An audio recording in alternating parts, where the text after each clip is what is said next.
Good morning eighth Hindi medium के student. आज हम सामाजिक विज्ञान में पाठ 19 राष्ट्रीय आंदोलन एवं स्वतंत्रता प्राप्ति ये पाठ हम पढ़ेंगे। इसके अंतर्गत हम पढ़ेंगे कि असहयोग आंदोलन के प्रमुख कार्यक्रम क्या थे, स्वराज दल के गठन के क्या उद्देश्य थे, इसके अलावा सविनय अवज्ञा आंदोलन और भारत छोड़ो आंदोलन सफल क्यों रहा और कैसे चलाया गया।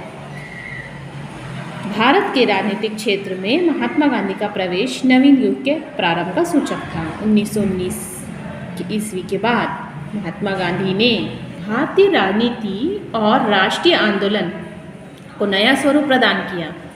इसके बाद उनके नेतृत्व में अनेक आंदोलन हुए। रोलेट एक्ट भारत में क्रांतिकारियों के प्रभाव को समाप्त करने तथा राष्ट्रीय भावना को कुचलने के लिए ब्रिटिश सरकार ने क्या किया, न्यायाधीश सर सिडनी रोलेट की अध्यक्षता में कमेटी नियुक्त थी, उसका गठन किया गया।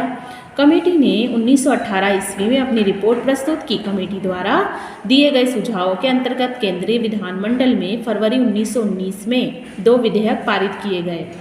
इन विधेयकों को रोलेट एक्ट के नाम से जाना गया। भारतीयों द्वारा विरोध करने के बाद भी यह विधेयक 8 मार्च 1919 ईस्वी को लागू कर दिया गया। इसके अंतर्गत क्या हुआ कि जो राजद्रोहात्मक गतिविधियों के संदेश में किसी भी व्यक्ति को बिना मुकदमा चलाए बंदी बनाने, जमानत लेने और कार्यों पर प्रतिबंध लगाने का अधिकार सरकार को प्राप्त हो गया था इस अधिनियम के द्वारा। दूसरी बात क्या थी कि इसमें सरकार को बिना वारंट के क्रांतिकारियों की तलाशी, गिरफ्तार करने की शक्तियाँ प्रदान की गई, जिसके निर्णयों की अपील नहीं हो सकती थी। इसके विरोध में पूरे देश में एक दिन का उपवास रखा गया, दुकानें बंद रही, हड़तालें हुई। इसके अलावा दमन नीति अपनाई गई। 6 अप्रैल 1919 का दिन राष्ट्रीय अपमान दिवस के रूप में मनाया गया।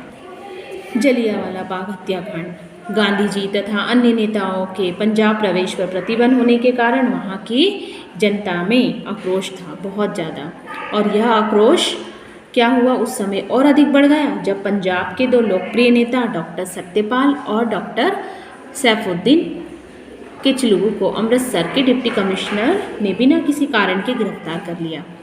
इसके विरोध में जनता ने एक शांतिपूर्ण जुलूस निकाला। पुलिस ने क्या किया, उस जुलूस को आगे बढ़ने से रोका, लेकिन वो रोकने में सफल ना होने पर उन्होंने क्या कर दिया, उन पर गोलियां चला दी। गोलियां चलाने का आदेश दे दिया। तत्पश्चात जुलूस ने उग्र रूप धारण किया, सरकारी इमारतों में आग लगा दी।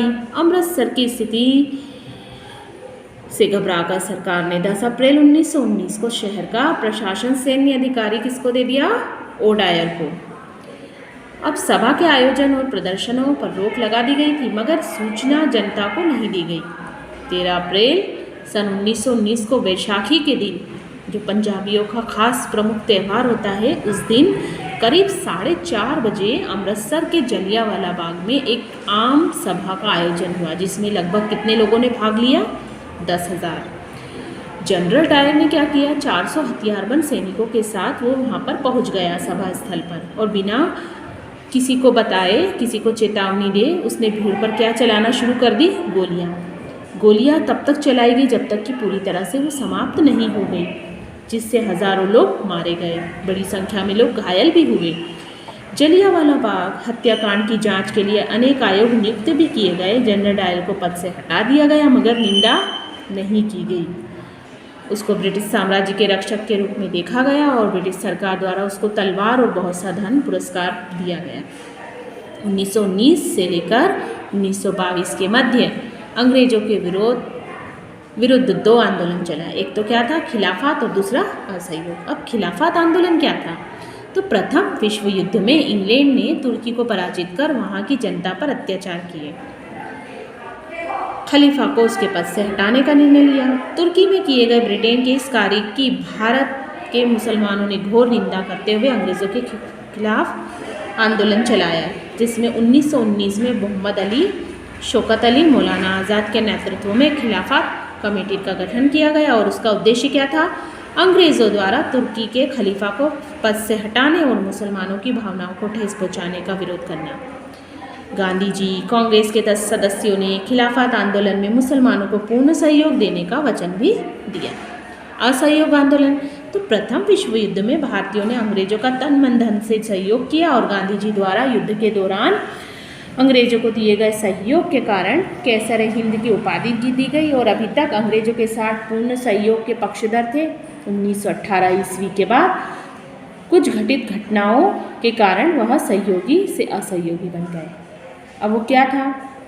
ब्रिटिश सरकार द्वारा युद्ध के दौरान किए गए वादों में मुकरना, रोलेक्ट एक्ट के द्वारा भारतीय जनता पर तरह तरह के प्रतिबंध लगाना, जलियांवाला बाग हत्याकांड और प्रथम विश्व युद्ध के बाद भारत की दयनीय आर्थिक स्थिति, बेरोजगारी, वस्तुओं के मूल्य में अत्यधिक वृद्धि और खिलाफत का प्रश्न।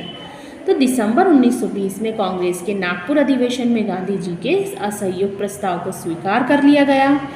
इस आंदोलन को शांतिपूर्ण तरीके से चलाया गया और इसके दो पक्ष हुए। कौन कौन से? एक तो बहिष्कार का पक्ष और दूसरा रचनात्मक पक्ष। आंदोलन शीघ्र ही जनता को इस आंदोलन को सफल बनाने के लिए क्या किया गया? जनता के बीच लोकप्रिय हो गया।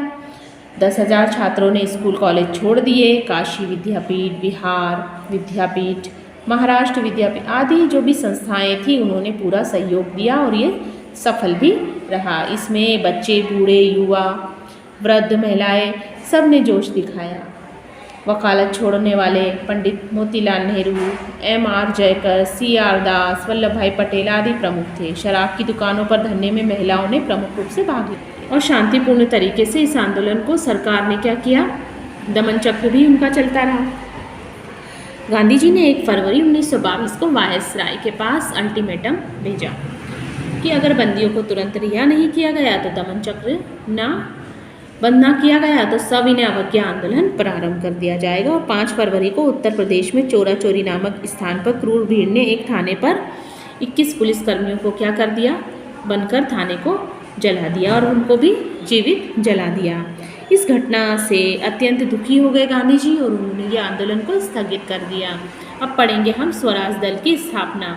स्वराज दल की स्थापना को असहयोग आंदोलन के स्थगन की प्रतिक्रिया के रूप में समझा जा सकता है, क्योंकि चोरा चोरी जो हिंसाकांड हुआ था उसके कारण असहयोग आंदोलन को बंद कर दिया गया था और राष्ट्रीय चेतना को जागृत हो गई थी। इसमें सब में जितने भी व्यक्ति थे उनमें राष्ट्रीय चेतना की भावना जागृत हुई थी, जिस कारण कांग्रेस का एक वर्ग परिषदों में प्रवेश कर सरकार के कार्यों में बाधा डालने की योजना पर कार्य भी करने लगा था, जिसमें प्रमुख नाम किसका आता है? चित्तरंजन दास का। ये इसके अध्यक्ष भी बने। इसके बहुत सारे उद्देश्य थे। कौन कौन से थे? कि अंग्रेजों की नीतियों का विरोध करना, राष्ट्रीय चेतना का विकास करना, स्वराज्य प्राप्त करना, सरकारी कार्यों में बाधा उत्पन्न करना और चुनाव लड़कर काउंसिलों में प्रवेश कर जाना। केंद्रीय विधानसभा में स्वराज दल के सदस्य कौन कौन थे? विट्ठल भाई, चित्तरंजन दास, पंडित मोतीलाल नेहरू, ये सब इन्होंने सहयोग प्रदान किया, मोर्चा बनाया और सरकार के समक्ष अपनी मांगें प्रस्तुत की। साइमन कमीशन के विरोध का प्रदर्शन किया। 1927 में एक आयोग की नियुक्ति हुई और सर जॉन साइमन इसके क्या बन गए? अध्यक्ष। इसके कितने सदस्य थे? 7 अंग्रेज सदस्य थे और इसको नाम क्या दिया? साइमन आयोग। तो यहाँ तक आपको इस पाठ को पढ़ना है और समझना है।